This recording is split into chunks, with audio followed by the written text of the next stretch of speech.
Aujourd'hui, prenons le temps d'étudier la parole de Dieu, avec le sermon intitulé « Dieu qui est venu en chair » et les saints.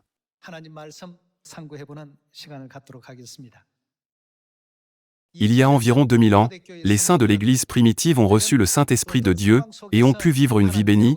Aujourd'hui, examinons dans quel genre de situation ils se trouvaient. En regardant les enseignements écrits dans la Bible un par un, réfléchissons à Dieu venant sur cette terre en chair. Avec quel genre de foi devrions-nous accueillir Dieu, afin de recevoir les bénédictions étonnantes du Saint-Esprit, comme les saints de l'Église primitive l'ont fait?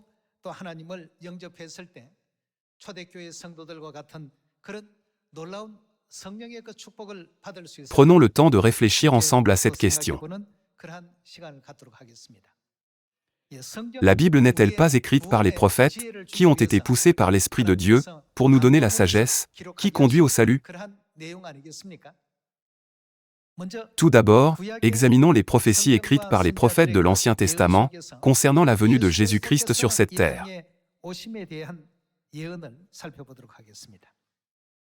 Ouvrons Ésaïe chapitre 9. Voyons ensemble le verset 5. Ésaïe chapitre 9, verset 5. Car un enfant nous est né, un fils nous est donné, et la domination reposera sur son épaule, on l'appellera admirable, conseiller, Dieu puissant, Père éternel, Prince de la paix.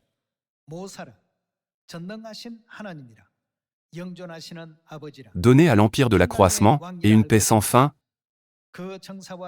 au trône de David, et à son royaume, l'affermir, et le soutenir par le droit, et par la justice, dès maintenant et à toujours, voilà ce que fera le zèle de l'Éternel des armées.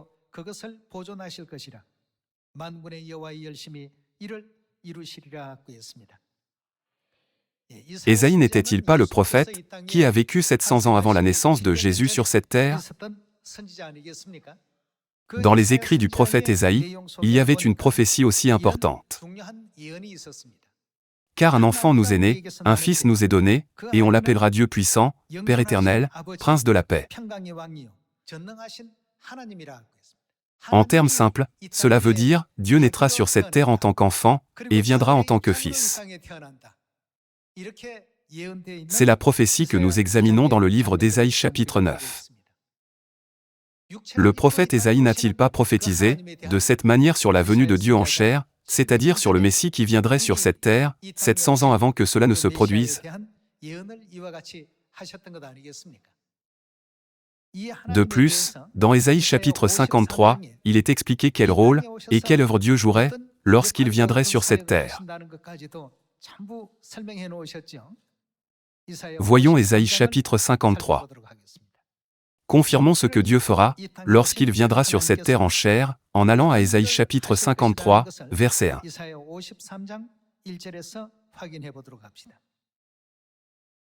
Lisons chapitre 53, verset 1. Qui a cru à ce qui nous était annoncé? Qui a reconnu le bras de l'Éternel? Il s'est élevé devant lui, comme une faible plante, comme un rejeton qui sort d'une terre desséchée, il n'avait ni beauté, ni éclat pour attirer nos regards, et son aspect n'avait rien pour nous plaire. Méprisé et abandonné des hommes, homme de douleur, et habitué à la souffrance, semblable à celui dont on détourne le visage, nous l'avons dédaigné, nous n'avons fait de lui aucun cas.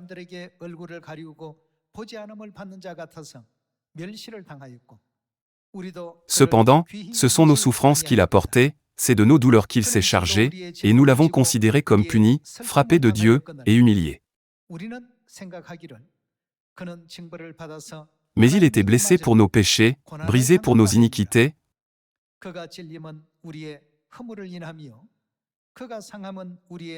Le châtiment qui nous donne la paix est tombé sur lui, et c'est par ses meurtrissures que nous sommes guéris.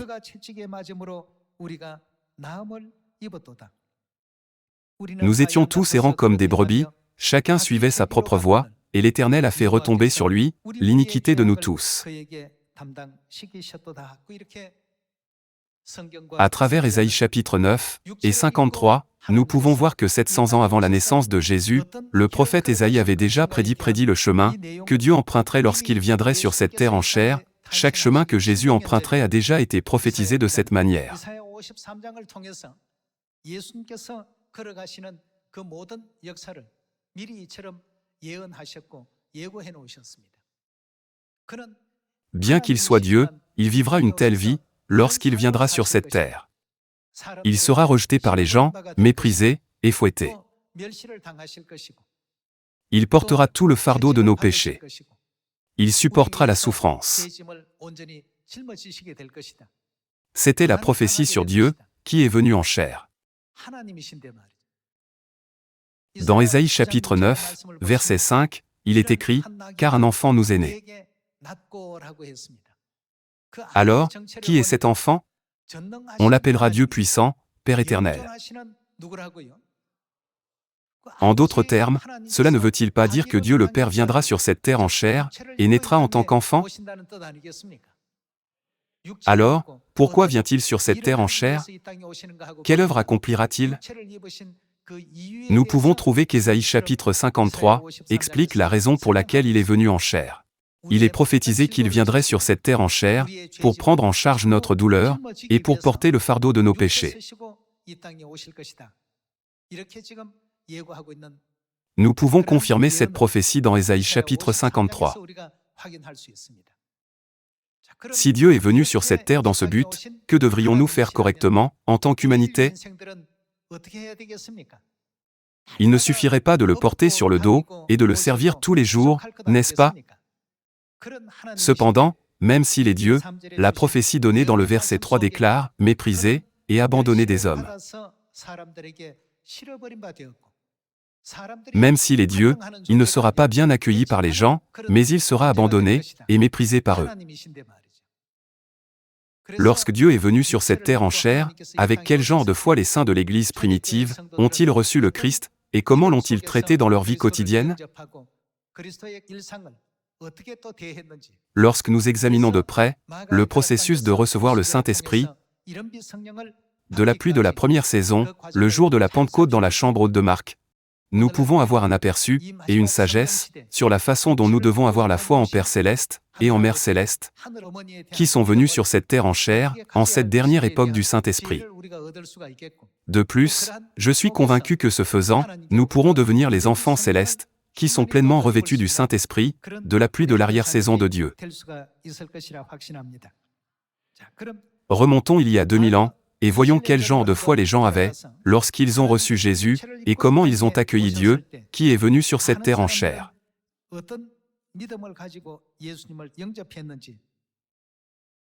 Voyons Matthieu chapitre 26, verset 6. Voyons le verset 6.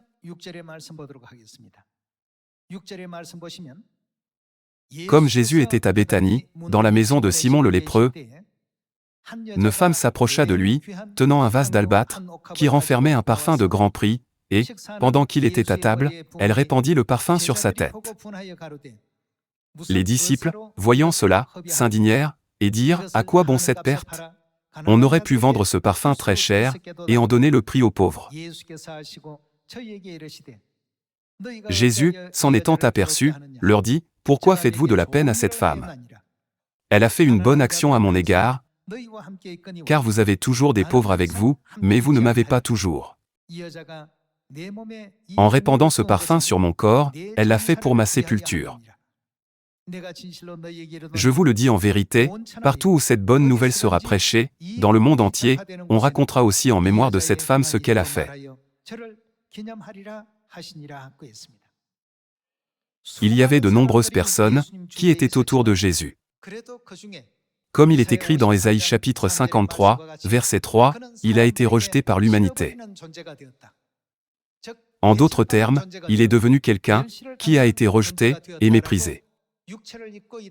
C'est la prophétie sur Jésus, Dieu qui est venu sur cette terre en chair. Le prophète Ésaïe a laissé cette prophétie environ 700 ans plus tôt. Beaucoup de gens ont traité Jésus exactement comme les prophéties de la Bible l'avaient prédit. Ils ont rejeté Jésus et l'ont méprisé, ont parfois essayé de le lapider, et, à d'autres moments, se sont moqués de ses enseignements. Pourtant, au milieu de ces circonstances, il y avait ceux qui l'ont reçu avec une grande foi, comme nous pouvons le voir dans ce verset.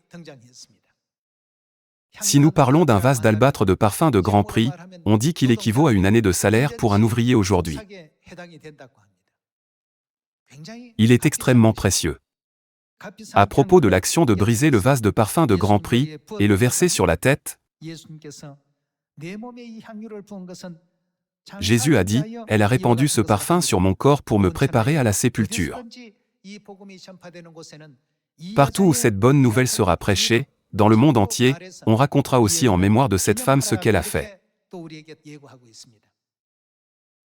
Que signifie l'éloge de la foi de la femme par Jésus?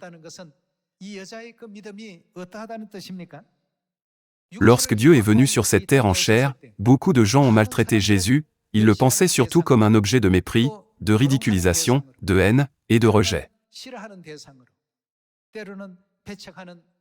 Cependant, cette femme l'a respecté grandement et l'a considéré comme précieux. Elle a mouillé les pieds de Jésus de ses larmes et les a essuyés avec ses cheveux. Elle l'a reconnu et l'a accueilli correctement comme le Messie, qui est venu sur cette terre pour sauver les pécheurs. Ce n'est pas seulement cette femme qui a démontré une telle attitude de foi. Regardons Matthieu chapitre 8, verset 5. Dans Matthieu chapitre 8, verset 5, il est écrit: Comme Jésus entrait dans Capernaum, un centenier l'aborda, le priant, et disant, « Seigneur, mon serviteur est couché à la maison, atteint de paralysie, et souffrant beaucoup. » Jésus lui dit, « J'irai, et je le guérirai. » Le centenier répondit, « Seigneur, je ne suis pas digne que tu entres sous mon toit, mais dis seulement un mot, et mon serviteur sera guéri. Car, moi qui suis soumis à des supérieurs, j'ai des soldats sous mes ordres, et je dis à l'un, va, et il va, à l'autre, viens, et il vient, et à mon serviteur, fais cela, et il le fait. » Après l'avoir entendu, Jésus fut dans l'étonnement, et il dit à ceux qui le suivaient, « Je vous le dis en vérité, même en Israël, je n'ai pas trouvé une aussi grande foi. »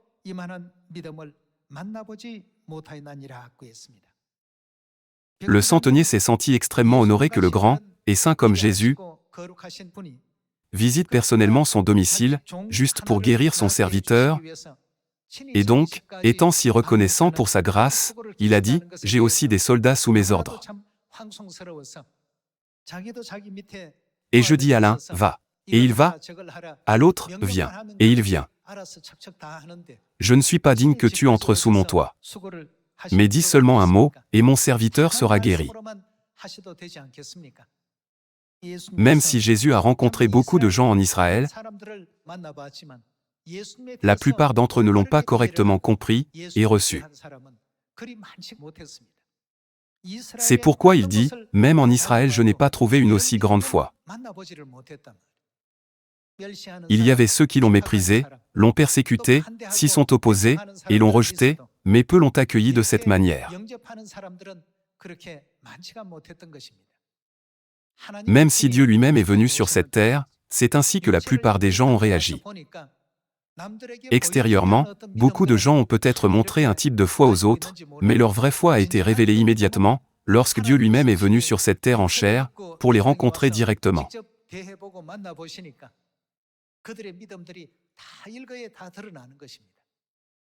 Comme le montre la parabole d'eau salée et d'eau douce, lorsque les deux sont à l'état liquide, il est difficile de dire laquelle est l'eau salée et laquelle est l'eau douce.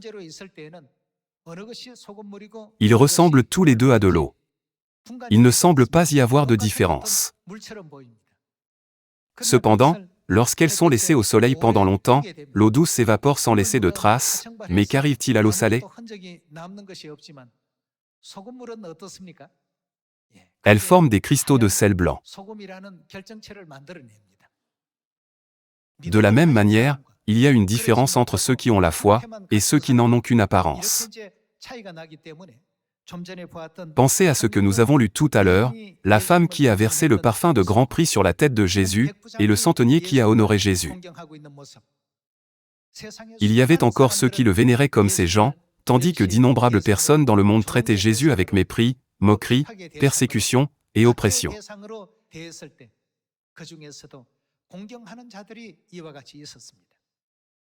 Finalement, si Dieu donnait le don du Saint-Esprit, à qui le donnerait-il? Nous devons reconnaître correctement pourquoi toute cette histoire du passé est écrite dans le Nouveau Testament, et pourquoi elle doit nous être transmise aujourd'hui.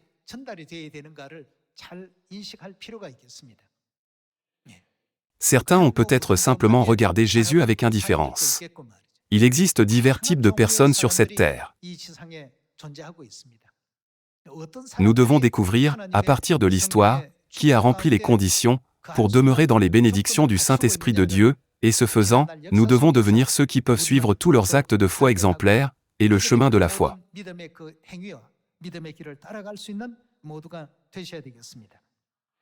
Passons à Matthieu chapitre 9.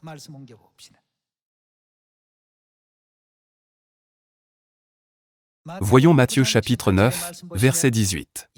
Tandis qu'il leur adressait ces paroles, voici, un chef arriva, se prosterna devant lui, et dit, « Ma fille est morte il y a un instant, mais viens, impose-lui les mains, et elle vivra. » Jésus se leva, et le suivit avec ses disciples. Et voici, une femme atteinte d'une perte de sang depuis 12 ans s'approcha par derrière, et toucha le bord de son vêtement. Car elle disait en elle-même, « Si je puis seulement toucher son vêtement, je serai guérie. » Jésus se retourna, et dit, en la voyant, « Prends courage, ma fille, ta foi t'a guérie. » Et cette femme fut guérie à l'heure même. Comme nous pouvons le voir ici dans ce verset, tandis que d'autres considéraient Jésus comme un objet de mépris, de ridiculisation et de calomnie, la perspective de cette femme était différente. Elle était convaincue que si elle touchait simplement le manteau de Jésus, elle serait guérie et sauvée. Lorsque Dieu est venu sur cette terre en chair, et en tant qu'enfant, il a rencontré toutes sortes de gens. Il y a tant de types différents de personnes, ceux qui l'accueillent, ceux qui l'entravent, ceux qui le méprisent, et ceux qui le ridiculisent. Alors, à qui Dieu répandra-t-il en effet la bénédiction du Saint-Esprit?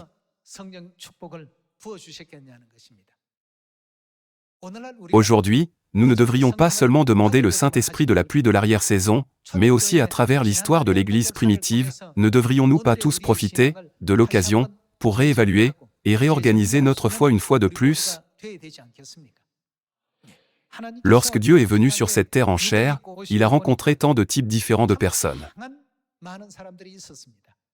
Parmi eux, il y avait la femme, qui a répandu un parfum précieux sur la tête de Jésus, le centenier, et la femme atteinte d'une perte de sang. Si ces gens n'ont pas reçu la bénédiction du Saint-Esprit, qui pourrait la recevoir? Dieu est venu en chair, et les a tous rencontrés.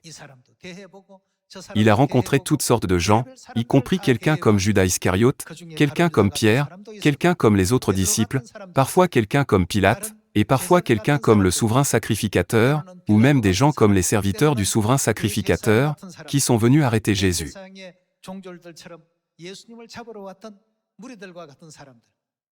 Dieu a personnellement rencontré toutes sortes de gens, afin qu'ils ne puissent plus excuser leurs péchés. Lorsque nous lisons les évangiles, nous pouvons voir et comprendre son apparence, ses activités, et son environnement sur cette terre par les scènes où Dieu a rencontré personnellement tout le monde lors de sa venue en chair.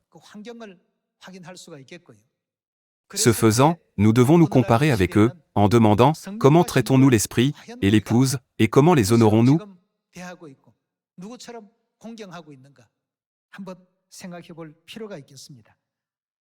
Passons au chapitre 15. Ouvrons l'Évangile selon Matthieu chapitre 15, verset 21. Dans le chapitre 15, verset 21, il est écrit, « Jésus, étant parti de là, se retira dans le territoire de Tyr et de Sidon.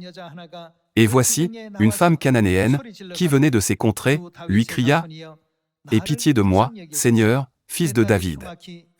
Ma fille est cruellement tourmentée par le démon. » Il ne lui répondit pas un mot, et ses disciples s'approchèrent, et lui dirent avec instance, « Renvoie-la, car elle crie derrière nous. » Il répondit, « Je n'ai été envoyé qu'aux brebis perdues de la maison d'Israël. » Mais elle vint se prosterner devant lui, disant, « Seigneur, secours-moi. »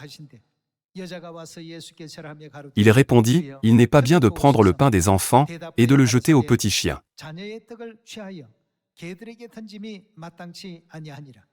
Oui, Seigneur, dit-elle, mais les petits chiens mangent les miettes qui tombent de la table de leur maître. Alors Jésus lui dit, « Femme, ta foi est grande, qu'il te soit fait comme tu veux. » Et, à l'heure même, sa fille fut guérie. Lorsque Jésus est venu sur cette terre et a accompli de nombreuses œuvres liées à l'Évangile, beaucoup de gens l'ont traité avec mépris et ridiculisation, mais il y avait aussi ceux, bien que peu nombreux, qui ont accueilli et reçu le Christ comme le vrai Dieu, et l'ont reconnu comme Dieu venu en chair sur cette terre.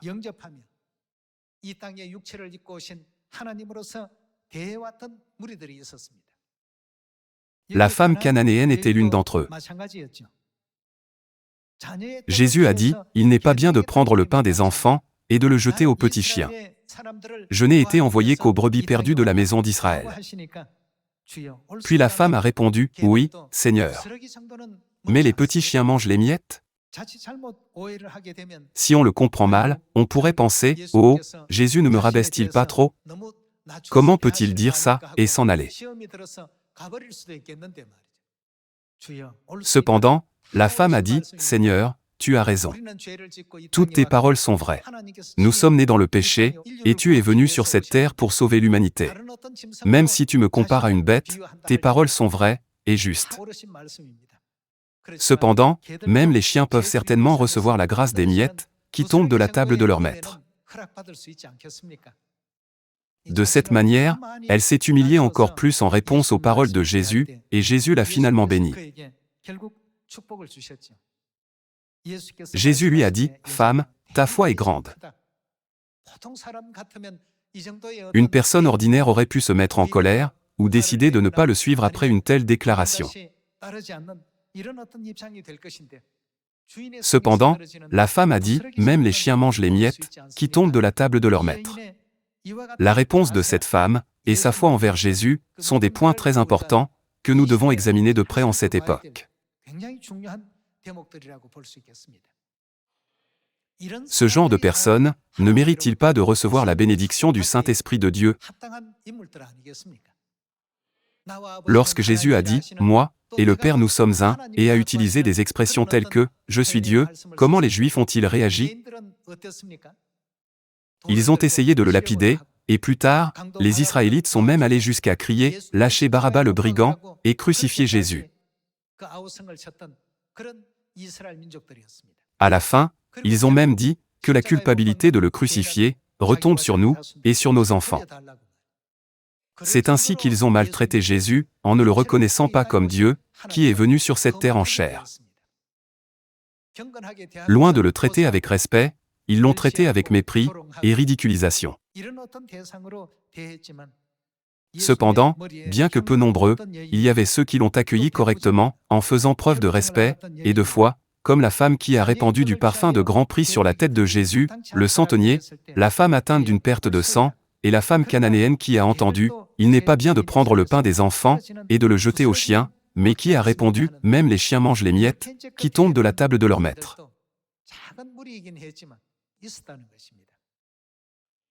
Pourquoi ces contenus sont-ils écrits dans les évangiles? Je crois que nous devons comprendre correctement les raisons qui le sous-tendent. Qu'est-ce que la Bible peut nous rendre à salut? Elle peut nous rendre sages, à salut. Si nous manquons de sagesse nous-mêmes, nous devons trouver la sagesse dans la Bible. Ces gens ont tous été bénis. En revanche, les gens qui ont demandé que le sang de Jésus retombe sur eux et sur leurs enfants, et qui l'ont crucifié, ont tous été détruits. N'en sommes-nous pas bien conscients? Ne devrions-nous pas tous être capables de rencontrer et d'apprendre une telle sagesse à travers la Bible? Passons à Luc chapitre 19. Regardons Luc chapitre 19, verset 1. Jésus, étant entré dans Jéricho, traversait la ville. Et voici, un homme riche, appelé Zachée, chef des publicains, cherchait à voir qui était Jésus, mais il ne pouvait y parvenir, à cause de la foule, car il était de petite taille. Il courut en avant, et monta sur un sycomore pour le voir, parce qu'il devait passer par là. Lorsque Jésus fut arrivé à cet endroit, il leva les yeux et lui dit, « Zachée, hâte-toi de descendre, car il faut que je demeure aujourd'hui dans ta maison. » Zachée se hâta de descendre, et le reçut avec joie. Voyant cela, tous murmuraient, et disaient, « Il est allé loger chez un homme pécheur. » Mais Zachée, se tenant devant le Seigneur, lui dit, « Voici, Seigneur, je donne aux pauvres la moitié de mes biens, et, si j'ai fait tort de quelque chose à quelqu'un, je lui rends le quadruple. » Jésus lui dit, « Le salut est entré aujourd'hui dans cette maison, parce que celui-ci est aussi un fils d'Abraham. » Zachée était un chef des publicains, et, à l'époque, il n'était pas considéré comme une bonne personne dans la société.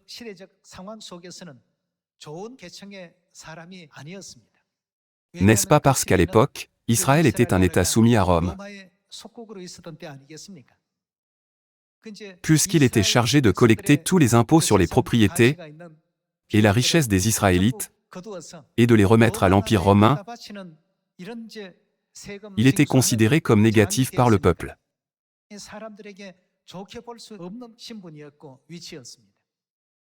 Malgré son statut, Jésus l'a remarqué, et a dit, « Je dois rester chez toi aujourd'hui. » En entendant cela, Zachée était très heureux. Certains ont peut-être pensé, « Oh non, si Jésus reste chez moi, beaucoup de gens le suivront, et les accueillir tous sera un vrai casse-tête. Cela doit être très gênant. » Ceux qui n'ont pas correctement compris Jésus l'auraient pensé, mais Zachée était différent, il était content, rempli de joie. Il était très heureux du fait que Jésus vienne chez lui, et a dit, « Voici, Seigneur, je donne aux pauvres la moitié de mes biens. »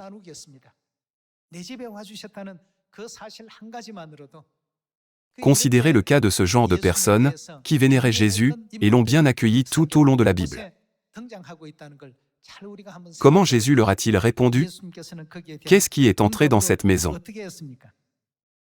Il a dit, « Le salut est entré aujourd'hui dans cette maison. » Il peut y avoir beaucoup de conditions pour le salut, mais pensez à la parole de bénédiction donnée au brigand à la droite de Jésus, « Aujourd'hui tu seras avec moi dans le paradis. » Et à la parole de bénédiction donnée à Zachée, « Le salut est entré aujourd'hui dans cette maison. » Les gens ordinaires peuvent les considérer comme de belles paroles, mais que sont toutes les paroles que Dieu nous donne? Chaque parole que Dieu nous donne sera certainement accomplie, exactement comme elle a été prononcée. Ne devrions-nous pas toujours garder cela à l'esprit? Il y avait des gens comme Zachée, la femme qui a versé du parfum, le centenier, et la femme, atteinte d'une perte de sang.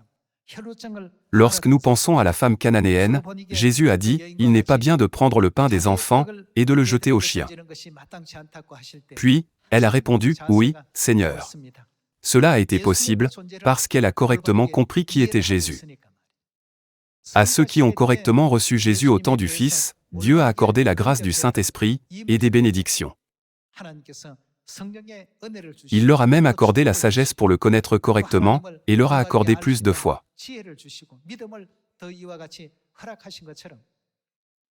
Lorsque nous considérons que Père et Mère sont venus sur cette terre en chair, et nous conduisent sur le chemin de l'Évangile, nous ne devons pas simplement demander à Dieu de nous donner le Saint-Esprit de la pluie de l'arrière-saison abondamment. Que dit Père sur la condition préalable pour recevoir le Saint-Esprit? Ne dit-il pas que connaître Dieu est une condition préalable pour recevoir le Saint-Esprit? Ces gens étaient ceux qui ont reçu Dieu correctement, et ils pouvaient recevoir Dieu parce qu'ils le connaissaient. En revanche, ceux qui ne connaissaient pas Jésus ont essayé de le lapider et ont consenti à le crucifier. Aujourd'hui, pensons une fois de plus à Dieu, qui demeure avec nous. Dieu devrait être sur le trône dans la gloire du ciel, et pourtant, Dieu est descendu sur cette terre pour notre salut, en portant la chair humble de l'humanité. Afin de conduire leurs enfants au royaume des cieux, et d'accomplir la prophétie, l'Esprit et l'Épouse disent, « Viens ». Père Céleste et Mère Céleste sont venus sur cette terre en chair et demeurent avec nous. Honorons-nous Père et Mère, comme le centenier? Servons-nous Père et Mère, comme Zachée? En examinant toutes ces questions une par une, réfléchissons profondément sur le titre d'aujourd'hui, Dieu qui est venu en chair, et les saints, et la relation entre Dieu qui est venu en chair, et les saints.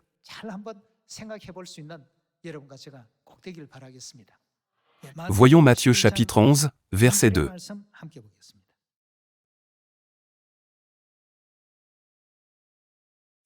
Jean, ayant entendu parler dans sa prison des œuvres du Christ, lui fit dire par ses disciples, « Es-tu celui qui doit venir, ou devons-nous en attendre un autre ?»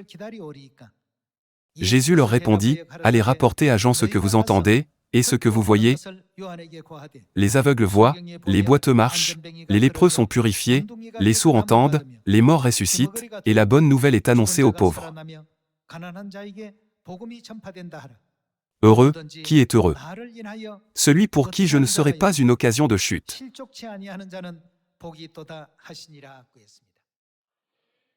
Pensez à la prophétie de la Bible. Car un enfant nous est né, un fils nous est donné, et la domination reposera sur son épaule, on l'appellera admirable, conseiller, Dieu puissant, Père éternel. Bien qu'il soit venu sur cette terre en tant qu'enfant, et en tant que fils, il est Dieu puissant, Père éternel. Pourtant, en regardant son apparence, certains peuvent se demander, pourquoi Dieu fait-il cela? Pourquoi Dieu peut-il seulement faire cela? Est-ce vraiment à cela que ressemble Dieu? D'innombrables personnes ont des doutes et des questions. Pour cette raison, qu'a dit Jésus? Quel genre de personne est heureux? Heureux celui pour qui je ne serai pas une occasion de chute. Notre Dieu peut faire des œuvres encore plus grandes que celle-ci, et aurait pu accomplir l'œuvre de l'Évangile de l'Église primitive. Cependant, tout était conforme aux prophéties de la Bible et des prophètes. Il est venu sur cette terre en tant que sacrifice d'expiation de nos péchés, a enduré la souffrance sur la croix, et a fait l'objet de moqueries et de mépris des gens. Pourtant, parmi eux, il y avait parfois quelques personnes qui l'ont reconnu et l'ont accueilli. Il les a embrassés un par un comme son peuple bien-aimé, et les a conduits dans la vérité. En réfléchissant à cela, nous pouvons nous demander,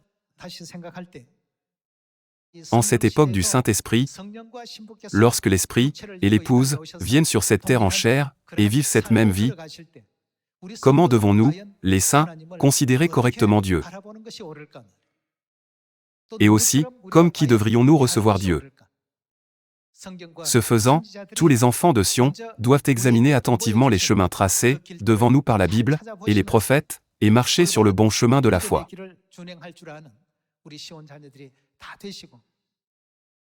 N'oubliez pas que le Saint-Esprit est donné à de tels individus, et je demande à tous les membres de notre famille céleste d'accomplir l'Évangile en croyant correctement en Père et Mère.